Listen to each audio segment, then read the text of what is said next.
Hey there, so I doubt any of you were expecting this because I know I sure wasn't. I was gifted this game for Christmas and I slowly fell in love with this impressive homage to classic survival horror, especially of the Resident Evil variety. It has tape, which serves as a similar but less violent purpose to the matches in RE1 remake, and it has the Metroidvania-like backtracking, puzzles, and overall progression you have come to love from those games. And even the Crimson Head-like enemies, this time they're enemies that are just fully metal. But that's not why we're here, nor is it what I want to talk about today. But if you're mostly interested in that, well, it's everything you love and more from survival horror. But it's more spoofy, a little bit less scary for the most part, but it is pretty creepy. Let me show you why we're really here. I ignored it, tried to forget. I watched television.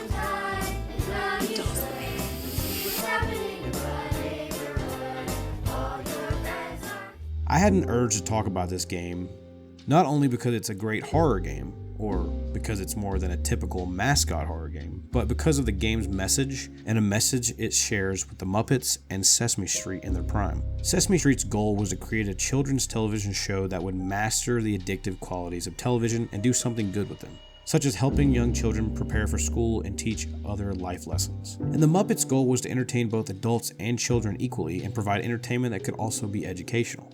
Obviously, these two shows are a big inspiration for My Friendly Neighborhood, but so are the themes they share in bringing hope and light to people's lives in trying times. MFN is a show very much following along those lines, but in the aftermath of a big and controversial war, they were eventually shut down, and slowly people were complaining that the overly positive nature of the show was endangering kids and giving them a false view on the world. And once the show was shut down, these puppets wanted to see what was good on TV that they could learn from. But all they found was mean-hearted, violent material and a more depressed world that affected all of them in different ways. Some far, far worse. Unfriendly neighborhood. Our protagonist Gordon becomes a stand-in father figure for the main Muppet monsters on each level of the game, by helping them with their problems and showing them someone does care. And it shows Gordon that he can make a difference.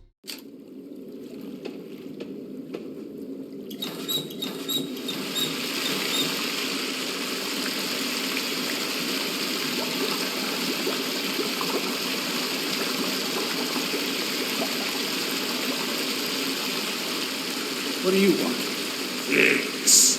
Yeah, I fixed it. Now, fix. I just, look, when you've got a problem, you can't just clam up and start hitting everything with a wrench. That won't fix anything. Good. Well, I'm going now. Throughout the game, you find newspapers that talk about the war and also the slow decline of the show. Gordon often makes comments as if he probably served during this war and has regrets or guilt of his own from it. This is a story of redemption for Gordon and a story to bring hope back to not only MFN but the world as a whole. Sometimes a little positivity can go a long way. You have a pretty important discussion with Ricky about the world, and he's kind of like the game's Kermit the Frog. Let's have a watch. Gordon, look at this city! The buildings are dark and the streets are empty.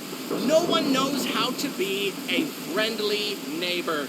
It's a city of shuttered up hearts, and they need someone to let in the light.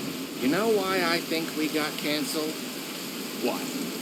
Because people like darkness more than light. Why would they do that? Maybe it makes them uncomfy because it shows how messed up they are. What are you talking about, Ricky? I'm talking about our show, Gordon. We show them how to be friendly, and they hate that because they're not friendly.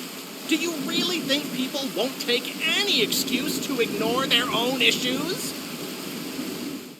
So they had nothing but good intentions, and your employer wanted to shut them down, and so did so many others because their message was too positive in a negative world. There's also a letter you find near the end of the game with a final message for everyone at MFN and beyond that reads, "Dear children, I'm sorry to announce that this will be our final episode. I wanted to take a moment to address you personally, so that you may have a final lesson to remember after we're gone. Our world can be hard and scary. It can sometimes be difficult to know what's right and wrong, because the world is broken and we're broken too. Our hearts are hollow and dark, unfriendly, and there's nothing in this world that can fix us. No beauty, no power, no food, and no fame. What we need is for a light beyond our world, the light that is also love, to reach down and seize our hearts and bring us back to itself.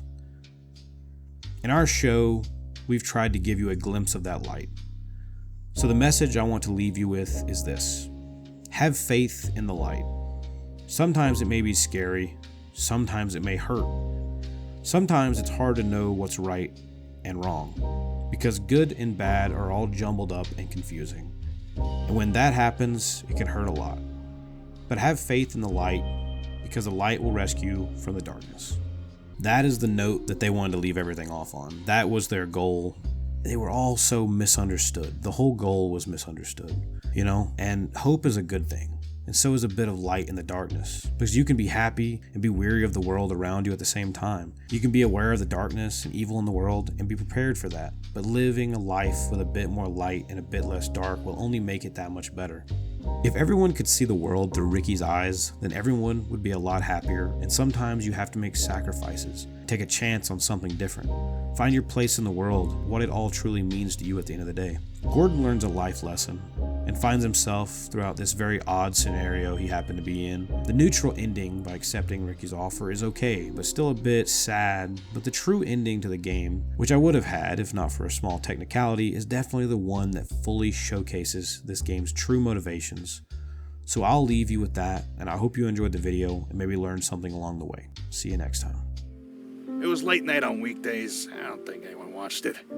Within a couple of weeks, though, word was starting to get out. Some people loved the show, some people hated it. That caught the network's attention.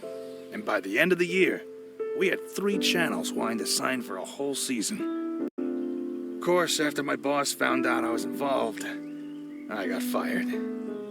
But somehow, I feel a little hopeful about it. It's hard to describe. It's like you've been lost in a tunnel until suddenly a voice calls your name. And you turn around and you see the rising sun. And it's so bright, maybe it hurts a little to look at. But you don't care, because it's leading you home.